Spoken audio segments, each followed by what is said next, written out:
Hello, dear people. Good morning. It's Wednesday morning. It's Wednesday morning, 11 a.m. And this is, wala akong maiturong karatula ngayon. Nandun po siya. Nagpalit ako ng aking set. Nag-ayos ako ng aking library. So, hindi siya makikita na ngayon. Alright. Hey man, how are you doing? A rainy morning again. Uy, Francis Paulo Bersola, you're number 1. Greetings from San Antonio, Texas. Everyone watching in the Philippines. Yes, uy, matagal-tagal ka nang naging number 1. Nice to see you again. Ba't ganun yung boses ko, ayaw gumising? Nagkape na ako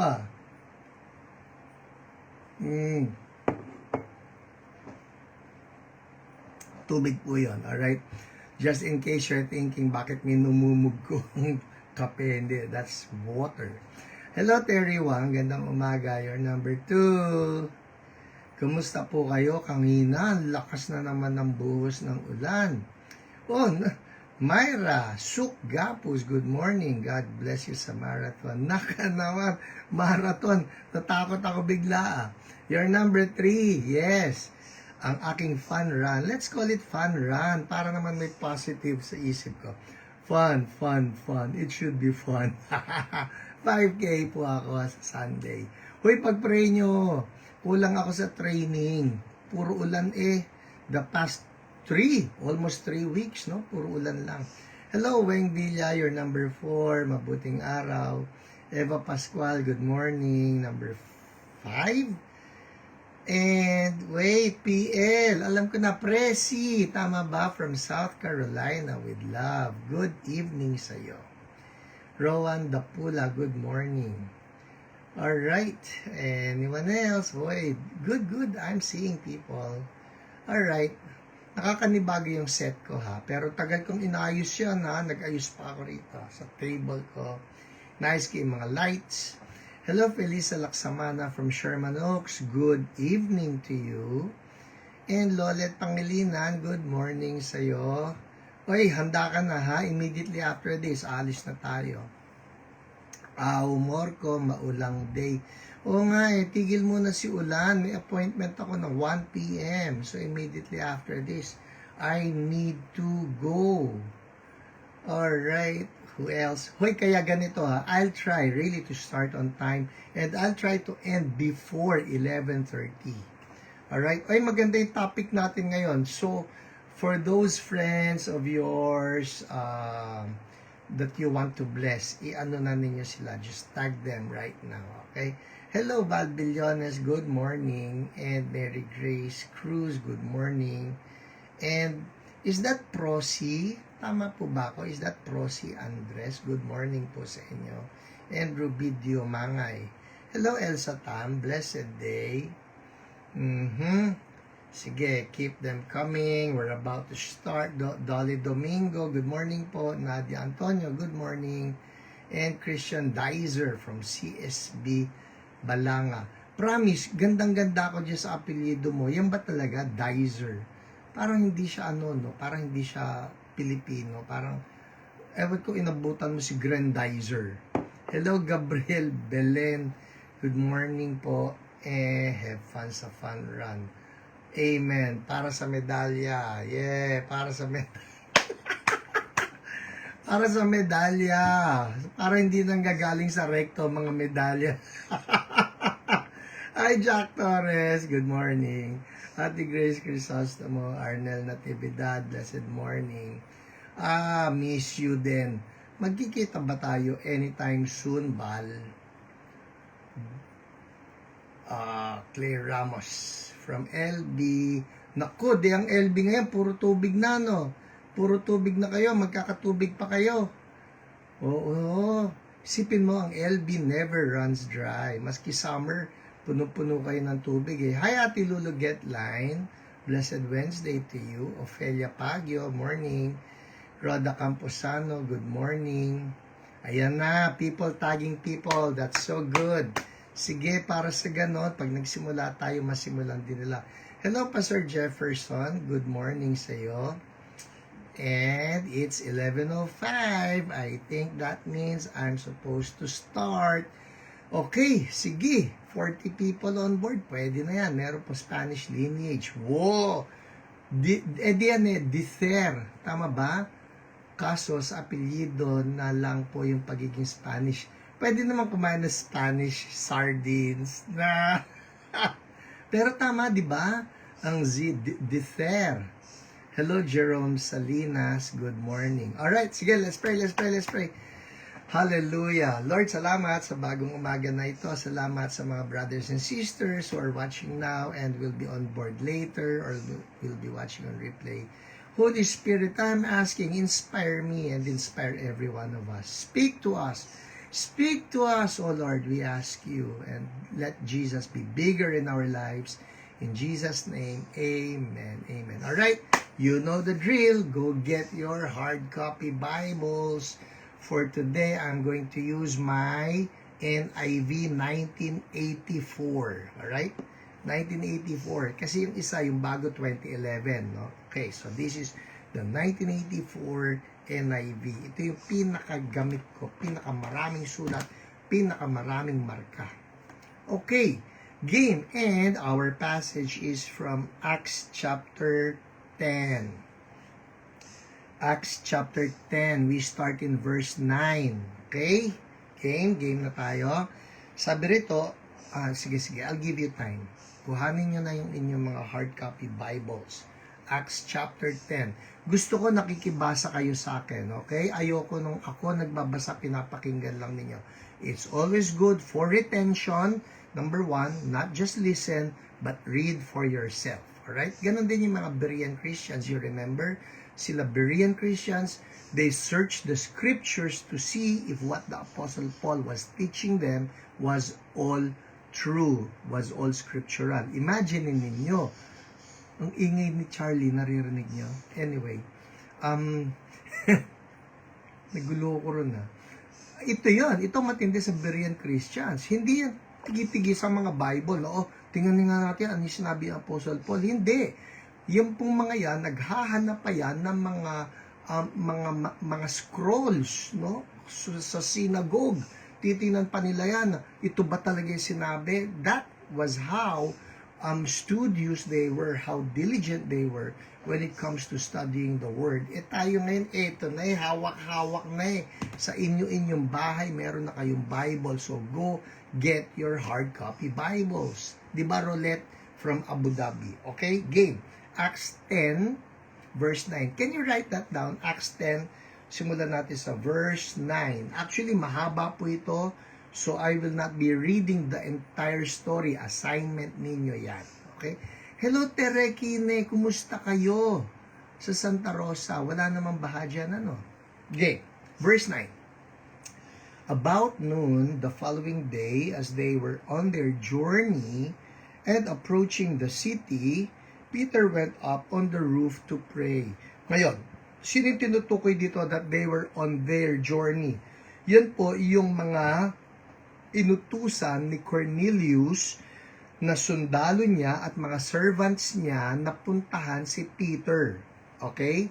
Kasi naalala ninyo, itong si Cornelius ay may nagpakita sa kanya na angel at ang sabi ng angel sa kanya, sundo o sunduin itong si Peter. At itong si Peter ay nandoon siya sa Joppa. Okay? Andar tayo. So about noon, the following day, as they, the servants and the soldier, were on their journey and approaching the city, Peter went up on the roof to pray. He became hungry and wanted something to eat, and while the meal was being prepared, he fell into a trance. He saw heaven opened and something like a large sheet being let down to earth by its four corners. It contained all kinds of four-footed animals, as well as reptiles of the earth and birds of the air. Then a voice told him, "Get up, Peter, kill and eat." "Surely not, Lord," Peter replied. "I have never eaten anything impure or unclean." The voice spoke to him a second time, Do not call anything impure that God has made clean. This happened 3 times, and immediately the sheet was taken back to heaven. While Peter was wondering about the meaning of the vision, the men sent by Cornelius found out where Simon's house was and stopped at the gate. They called out, asking if Simon, who was known as Peter, was staying there. While Peter was still thinking about the vision, oh, I love that. The Spirit said to him, Simon, 3 men are looking for you. So get up and go downstairs. Do not hesitate to go with them, for I have sent them. Peter went down and said to the men, I'm the one you're looking for. Why have you come? Sandali lang po may guguhitan ako dahil something jumped out from this passage. Alright, game. Ang pag-aaralan natin, okay? The importance of your set time with God. Oh, this is just so good. The importance of your set time with God. Sulat nyo ngayon, set time. Set time. Yan, set time.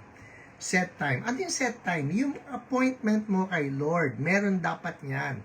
Hindi yan yung kung kailan mo lang maisipan. Hindi lang yan kung kailan ka lumuwag. You must have your set time with God. Okay? Game. Ano ang nangyari dito sa istorya? Ang sabi rito, about noon, the following day, verse 9 tayo about noon, the following day, as they were on their journey and approaching the city. So may mga pinalakad na si Cornelius para nga sunduin si Peter. Ito naman ang nangyayari sa kabilang banda.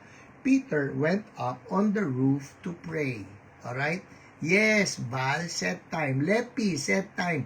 Uy, happy birthday sa'yo ha. Okay, set time. So ito na, noon.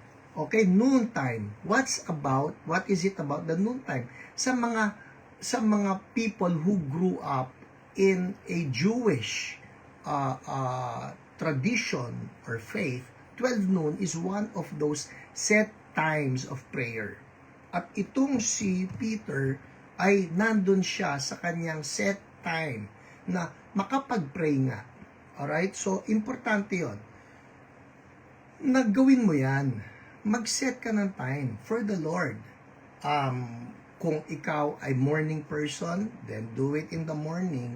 Pero tiyakin mo hindi kayo pupungas-pungas. Gising ang diwa mo. Okay?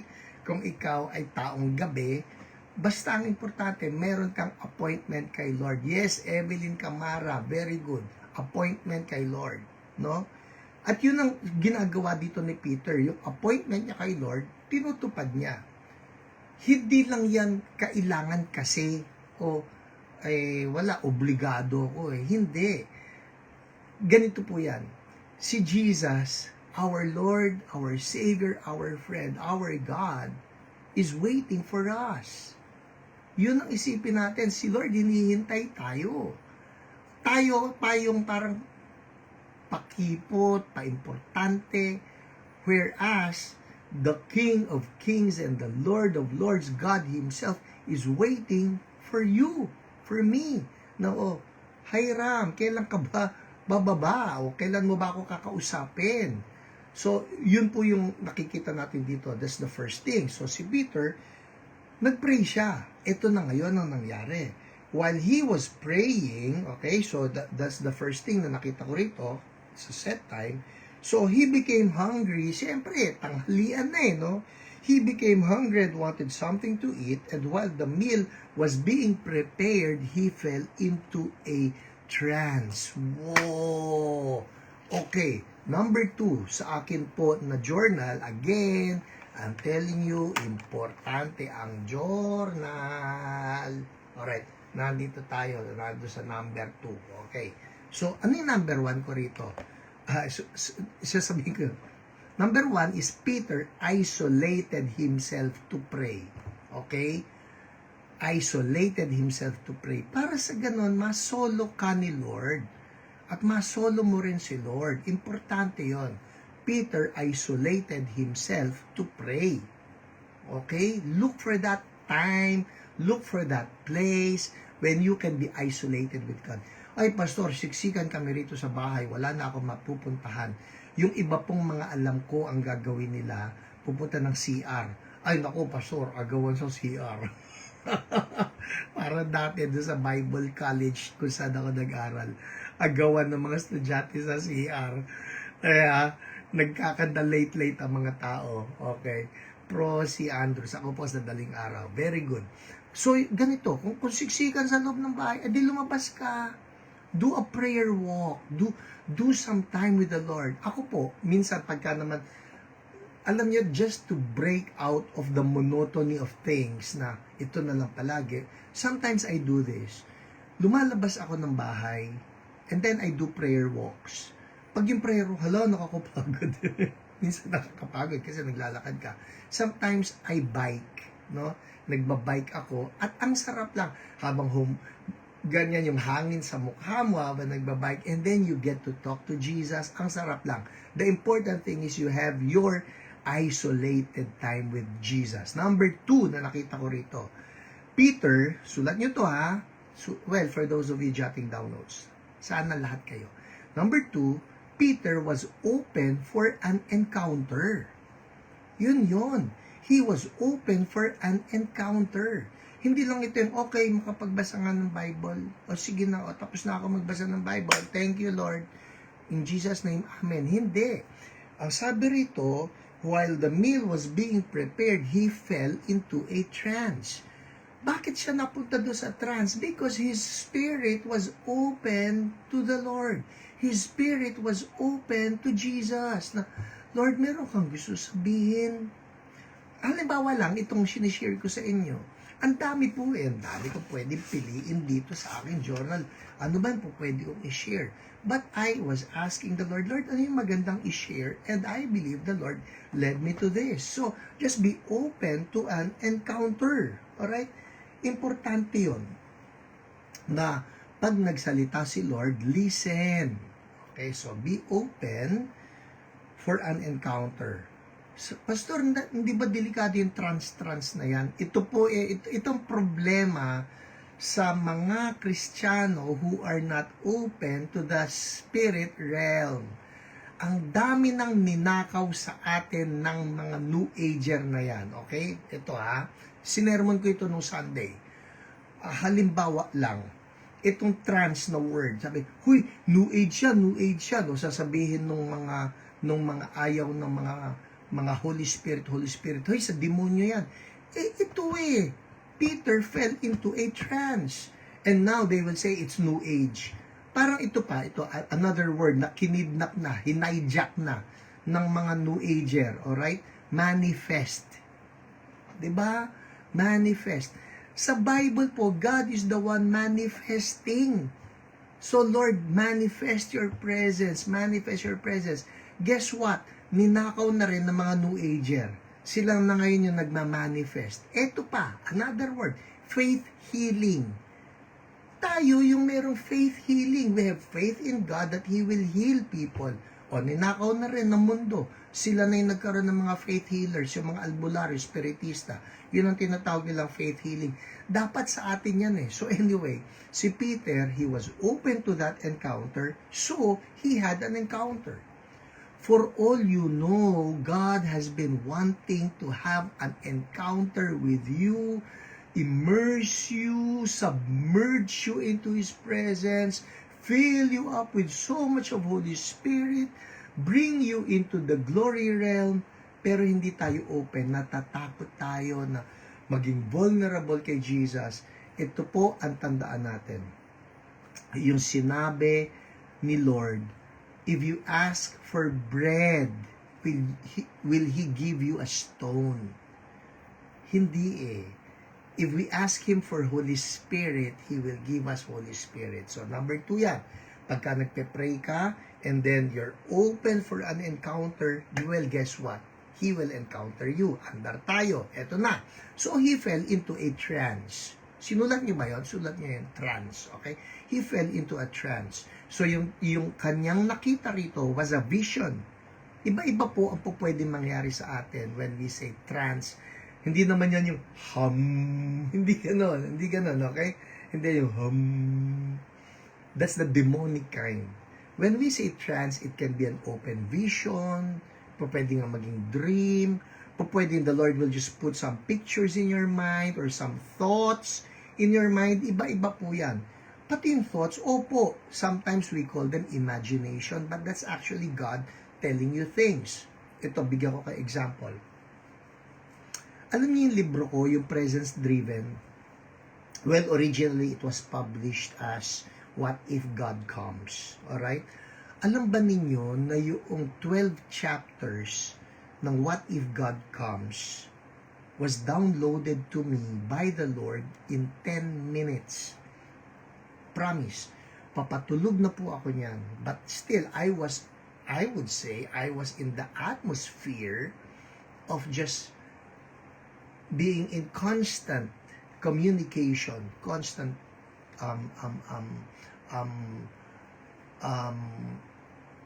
harmony ba, na in tune ako with the Lord, na ando na, papatulog na ako na parang, Lord, I'm with you, you're with me. Tapos, papatulog na ako niya, biglang, download bigla. Huy, ang bilis. Kuha ako ng ballpen, kuha ako ng papel, and I wrote down yung number 1 chapter, number 2 chapter, mga topics. That was it. In 10 minutes, naisulat ko yung 12 topics. Hindi po yung buong content, alright? But all the 12 topics of the book. It's just God encountering me. So be open for an encounter. Pagka nag-pray na tayo kay Lord, just be open, alright? Even our Buddhist friends are able to dedicate time to prayer. Diba, Romy? Very good. We Christians need to do better. Hello, Pastor Joe Sahagun. Okay. Number 3 na nakita ko rito. Alright, so Peter fell into a trance. So, pinakita na sa kanya all the reptiles, all the four-footed animals. O sabi, kainin mo, Peter. Sagot ng Peter, sagot siya. So, interactive to. Sabi niya, I've never eaten anything impure or unclean. Sagot si Lord sa kanya, do not call anything impure that God has made clean. And this happened 3 times. Okay, verse 17. Andun kayo? Verse 17.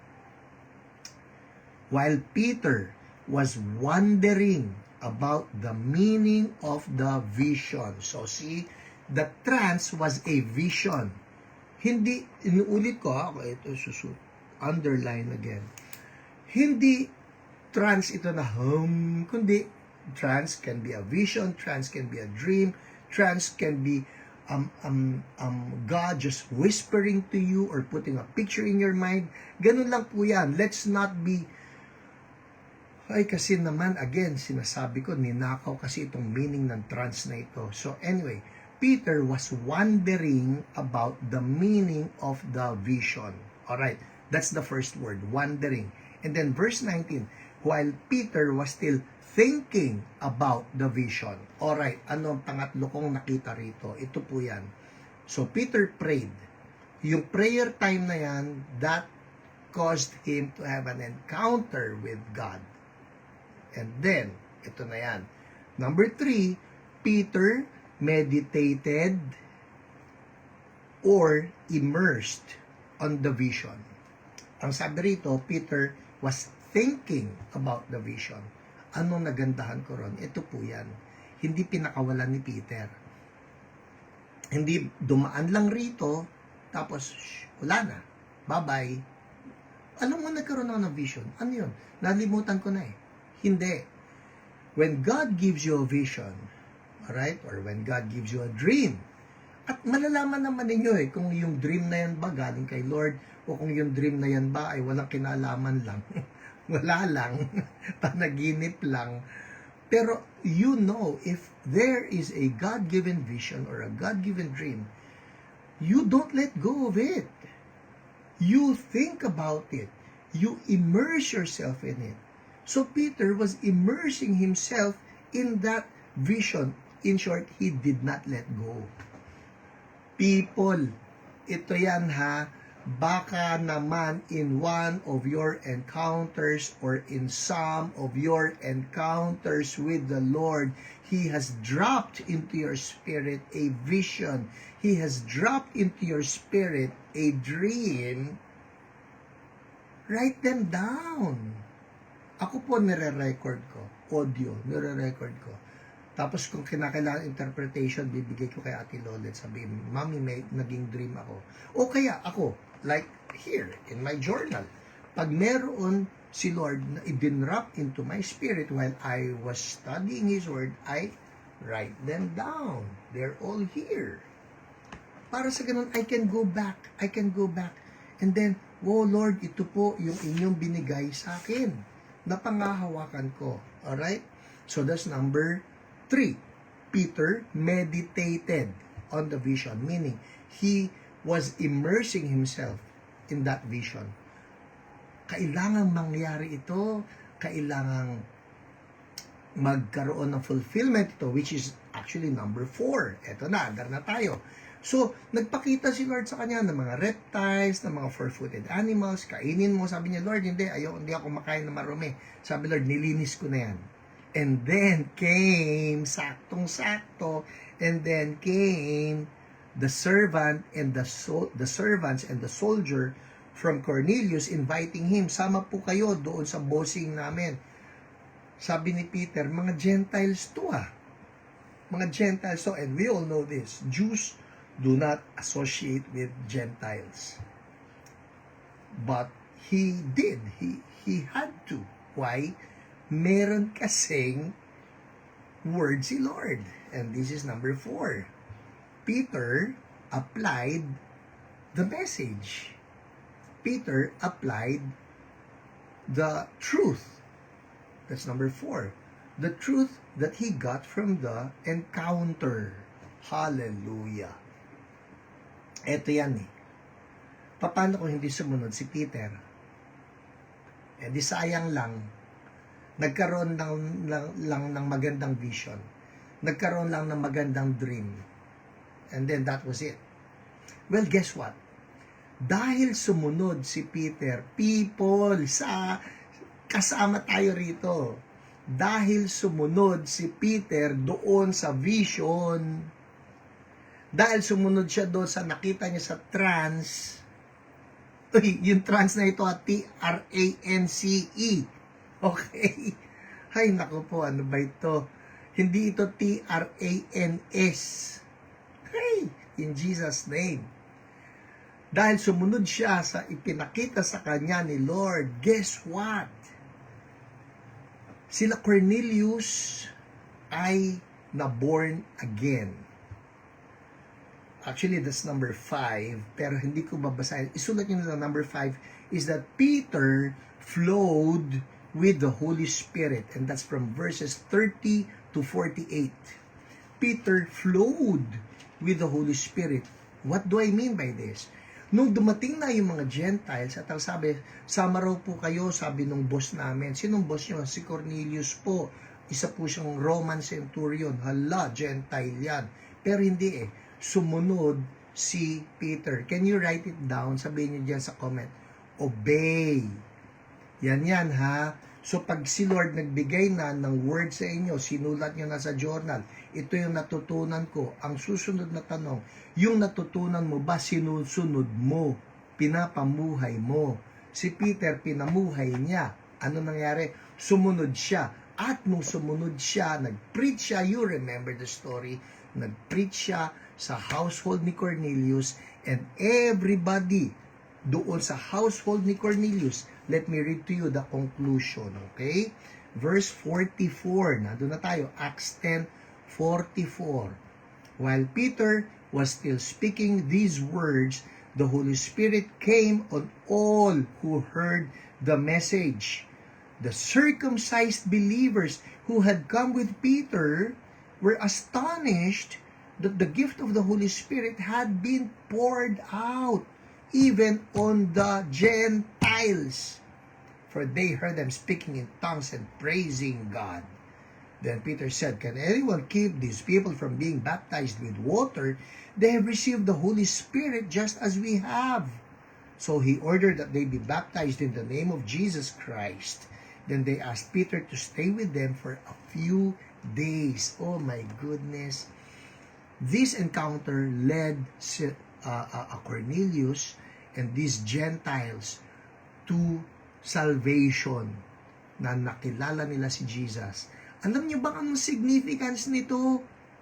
Ito po ang significance niyan. This was that time when Gentiles became believers in Jesus. Ano significance yan? Tayo po, Gentiles. Kung hindi tumawid si Peter papunta sa mga Gentiles at nag-preach ng gospel, for all you know, nanatili pa rin ang gospel among the Jews. Pero dahil sa obedience ni Peter, doon sa encounter niya kay Jesus, dahil nag-pray siya nung tanghaling yun, salvation was opened up to the Gentiles. Tayo yun. Kaya kasama tayo sa napagpala dito sa pagpe-pray ni Peter nung tanghaling yun. Oh my goodness! Nakikita niyo yun? Kaya tayo pagka nag-pray and then we encounter Jesus, you don't know yung impact na mangyayari dyan sa iyong encounter with the Lord only because you chose to pray. And then He showed you something and then you obeyed. People will be impacted by that time of prayer. Set time with God. Amen? So, have you been blessed? Ito po yan, 11:32 na, lumagpas na naman ako. But, I trust that you've been blessed and that from here on, the prayer is, Lord, yung set time ko with you, sanctify it. Let me encounter you. Alright? So, mag-pray na tayo. Uy, by the way, if you've been blessed with this one, share. Alright? Share, tag, like. Tama ba? Yung parang ganun yata yan eh. Share, tag. Yung importante, maikalat natin ito. And for those of you watching or looking for, nasa na yung luma? After 1 month po kasi, tinitake down na ng Facebook, itong mga Facebook Live. So you can find them sa YouTube channel ng Church So Blessed. Nandun po yan. Hanapin lang ninyo, hukayin ninyo, at ito, i-share na ninyo bago pa man mawala para mapanood ng iba. Sige, let's pray. Oh Lord Jesus, we are so thankful that you are always there for us, waiting for us, so that we will spend time with you. Thank you for the example of Peter, Lord, that he had his set time with you and that you encountered him and that he obeyed you, and because of that, Lord, salvation was opened up to the Gentiles. Oh Lord, I pray for myself. I pray for my brothers and my sisters. All of us, help us, Lord God, respect our set time with you. Forgive us pagka minsan binabaliwala lang namin ito, pagka minsan para lang siyang tradisyon o routine. Oh Lord, forgive us. We want to truly have a sanctified time with you. So Lord, seal everybody with your precious blood. Salamat po, Panginoon. And I pray, Lord, for all of us, deeper encounters with you. Oh, precious Holy Spirit, we honor you, we love you, we thank you. In Jesus' name, amen, amen. Well, that's it for us today. God bless everybody, and I'll see you all on, well, mga CSBQC people, I'll see you Sunday. Huy, pag-pray ninyo, tatakbo ko sa fun run. Ha? Alright. Bye-bye, God bless you.